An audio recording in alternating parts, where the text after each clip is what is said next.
The winter wind howled across the frozen steppe outside Stalingrad as Field Marshal Erich von Manstein stood before the operational maps in his headquarters, calculating distances and force ratios with the precision that had made him Nazi Germany's most capable military commander.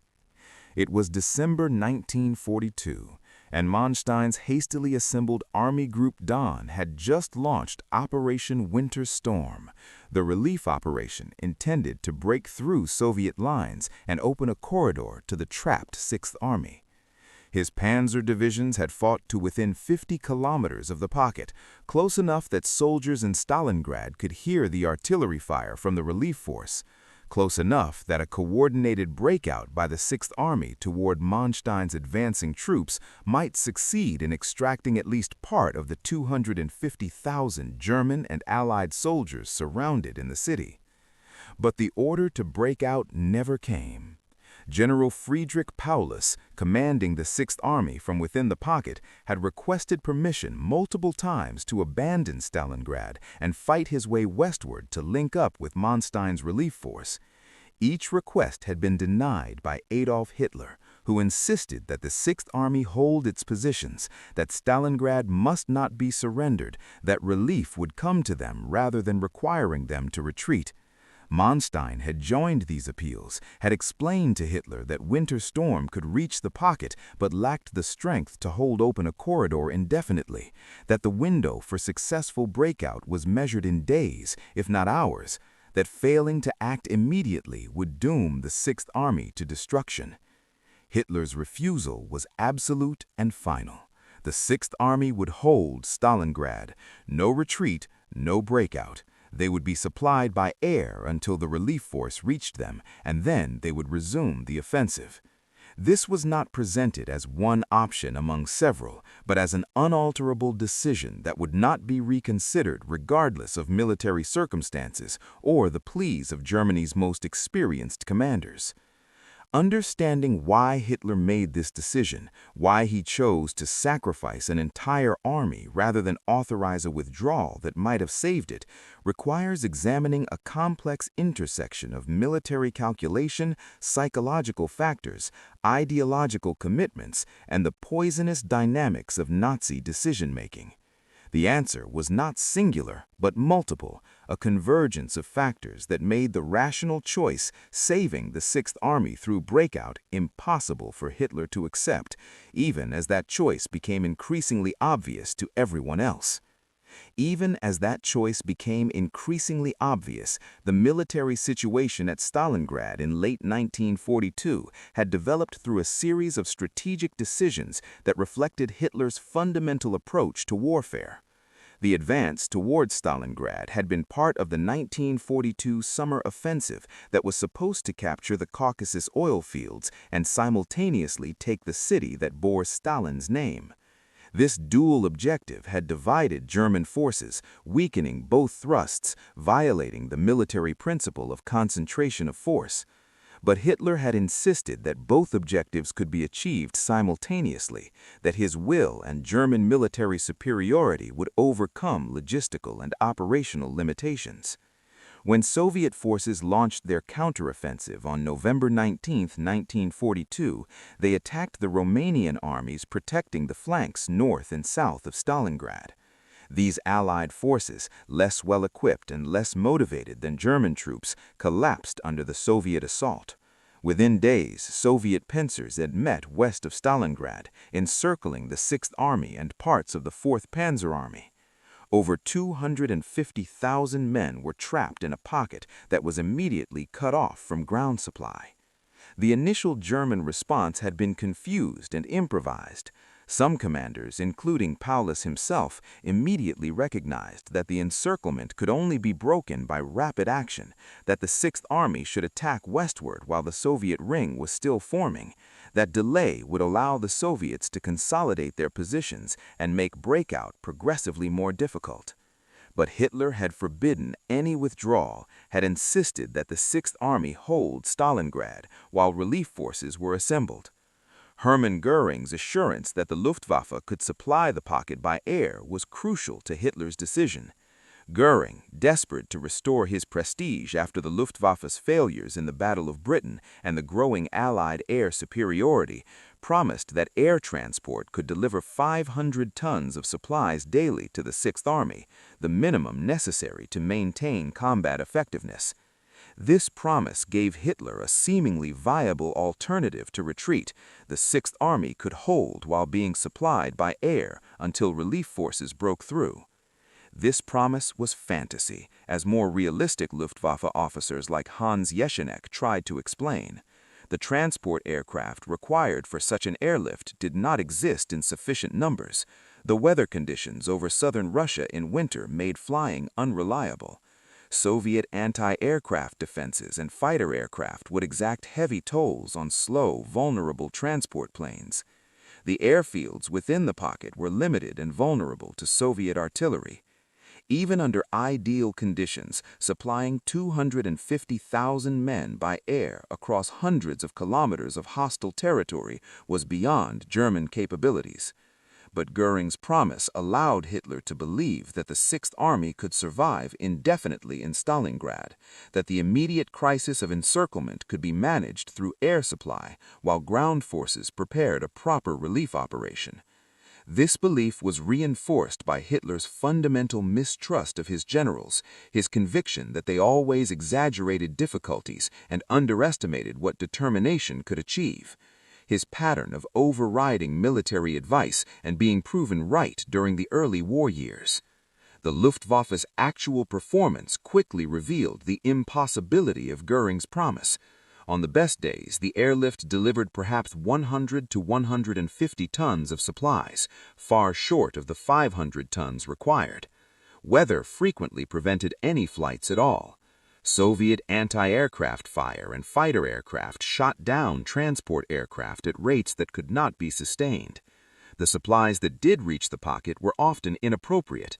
On one notorious occasion, the Luftwaffe delivered thousands of condoms to starving soldiers, the result of bureaucratic confusion or malicious sabotage by officials who knew the supply system was meaningless.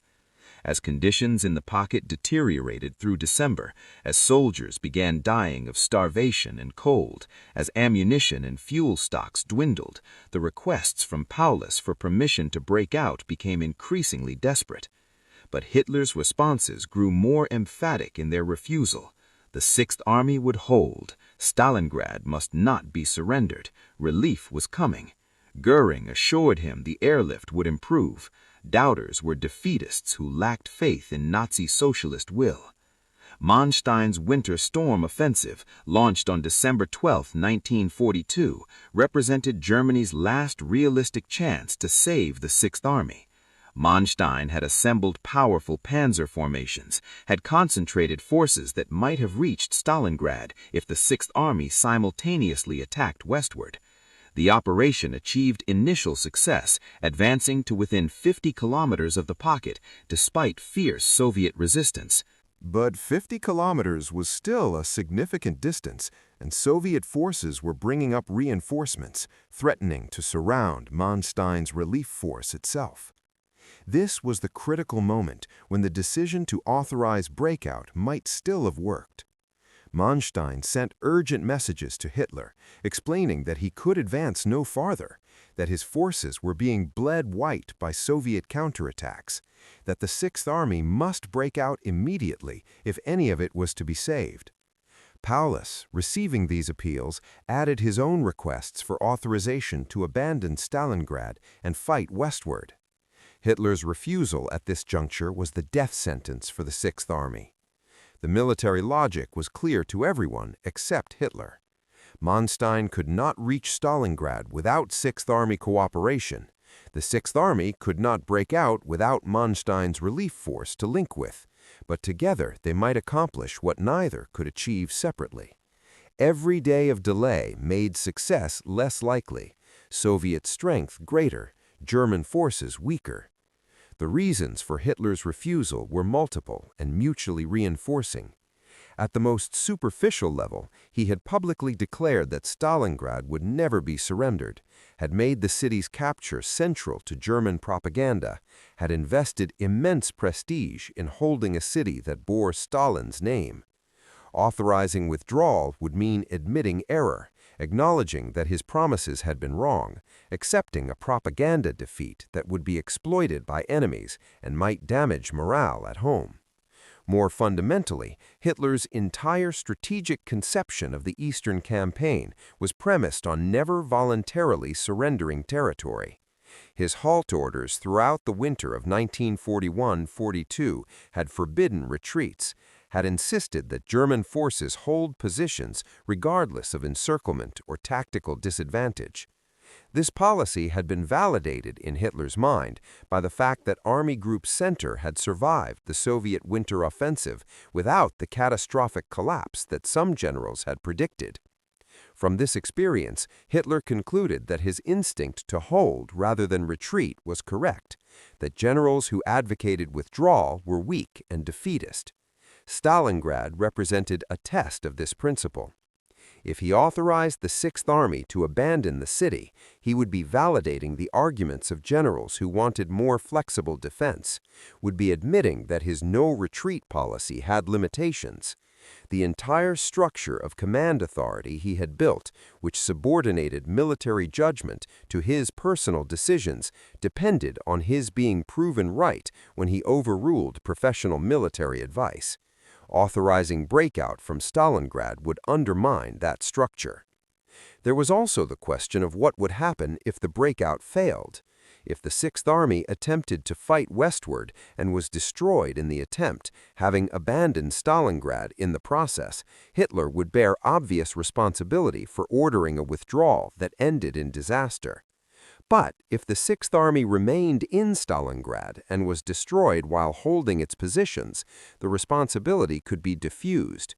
Göring had failed to supply them adequately. Manstein had failed to relieve them quickly enough. The Sixth Army's own combat effectiveness had somehow been insufficient. The political calculus favored maintaining the no-retreat order, even if military logic suggested otherwise. Hitler's strategic vision also played a role. He believed, or convinced himself he believed, that holding Stalingrad tied down Soviet forces that would otherwise be attacking elsewhere on the Eastern Front. A surrounded Sixth Army, even if cut off and weakening, still represented a threat that required Soviet forces to contain it. If the Sixth Army broke out, those Soviet forces would be freed to attack German positions elsewhere.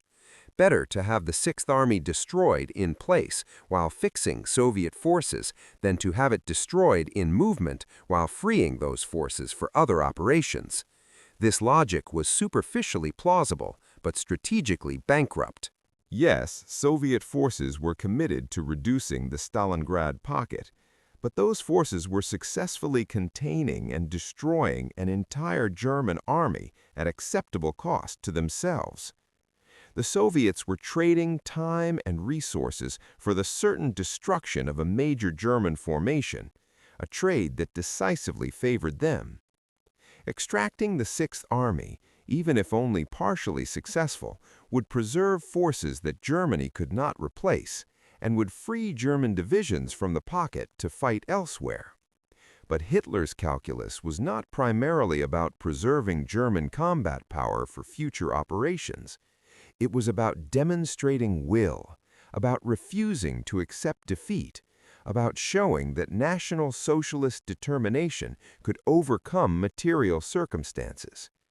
The Sixth Army's destruction in Stalingrad, in this framework, was preferable to its survival through retreat because the former demonstrated fighting to the last, while the latter would constitute an admission that will alone was insufficient.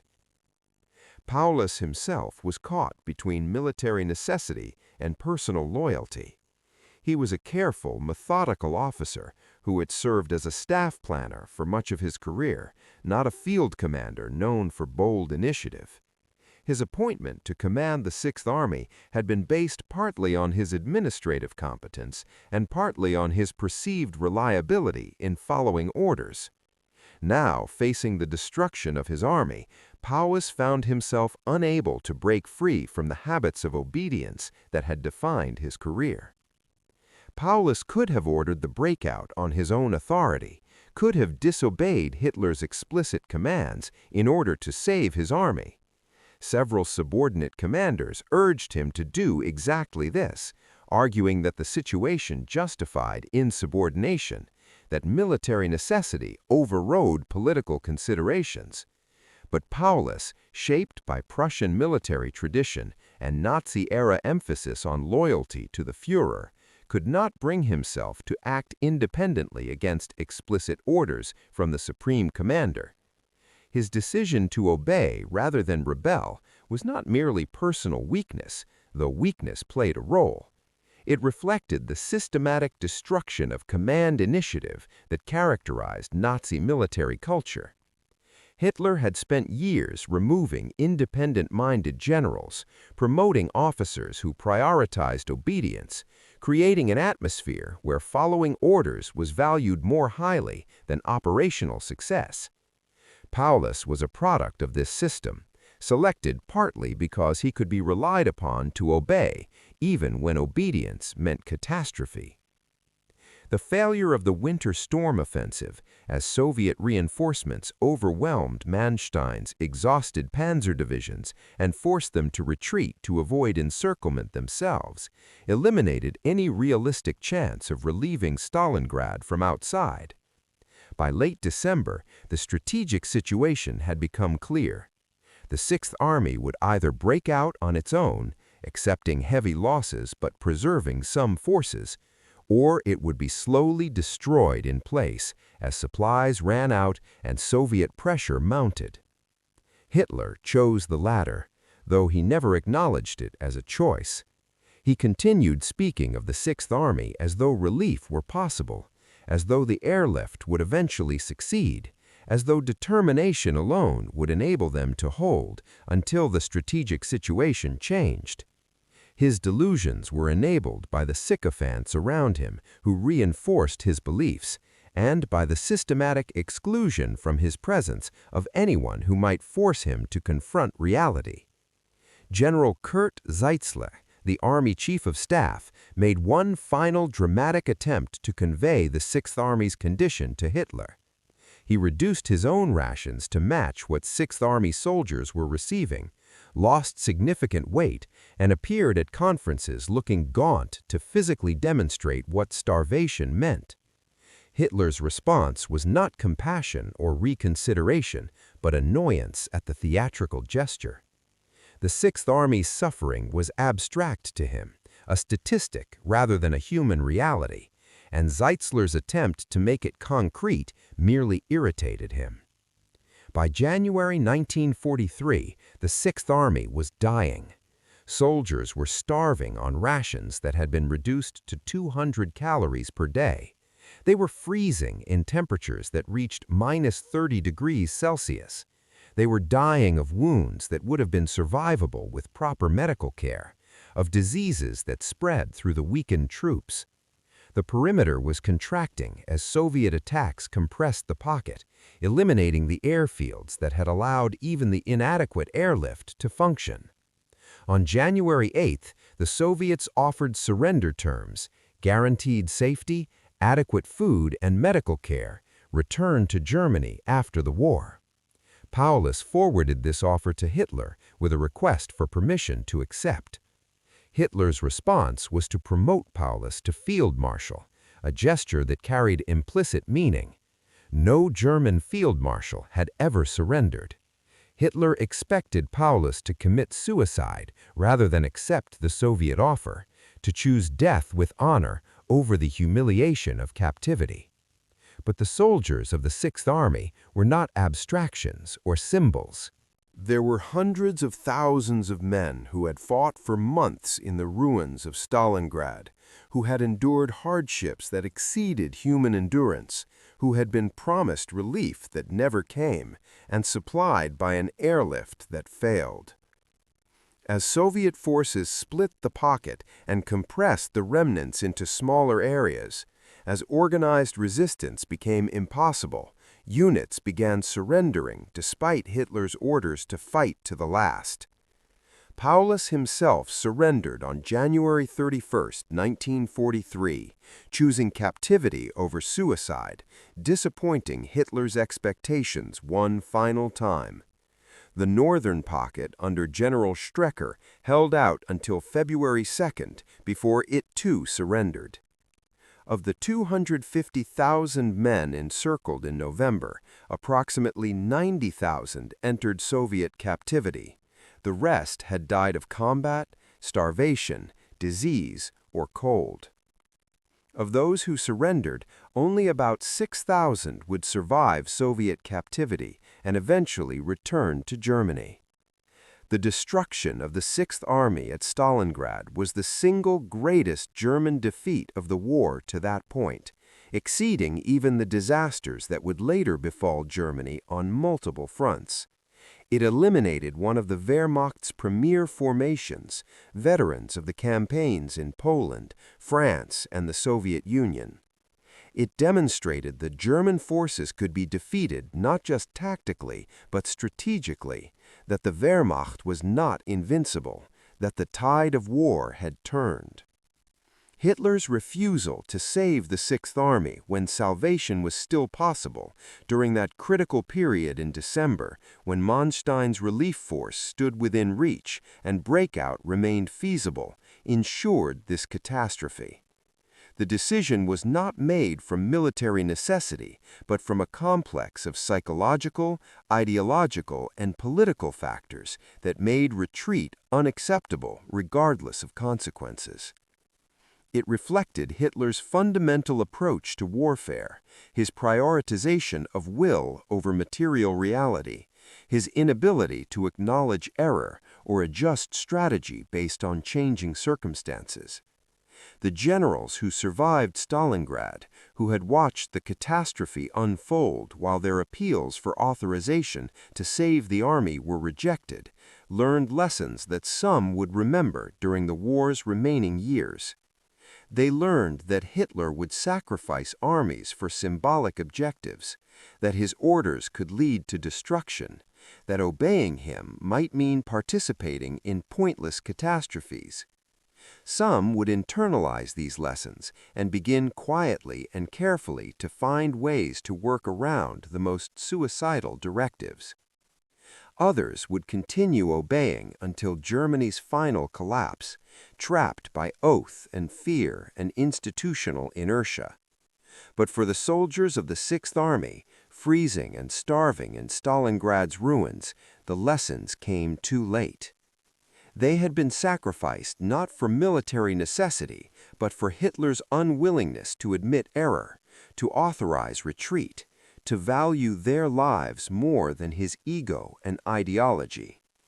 Their destruction demonstrated what would be repeated in subsequent disasters across all fronts, that Hitler would accept any level of German casualties rather than make decisions that contradicted his self-image or ideological commitments. Manstein, watching from his headquarters as the pocket was finally reduced and the Sixth Army destroyed, understood that Germany had crossed a threshold. The loss was not merely tactical or operational, but strategic and psychological. The myth of Wehrmacht invincibility was shattered.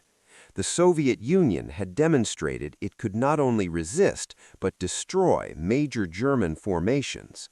The war in the East, which was supposed to have ended in 1941, would continue for years more, consuming armies that Germany could not replace. And all of it could have been prevented if, in that crucial moment in December 1942, Hitler had authorized 6 words: "Sixth Army is authorized to break out." Those words were never spoken. That order was never given, because Hitler's psychology and ideology made them impossible to utter.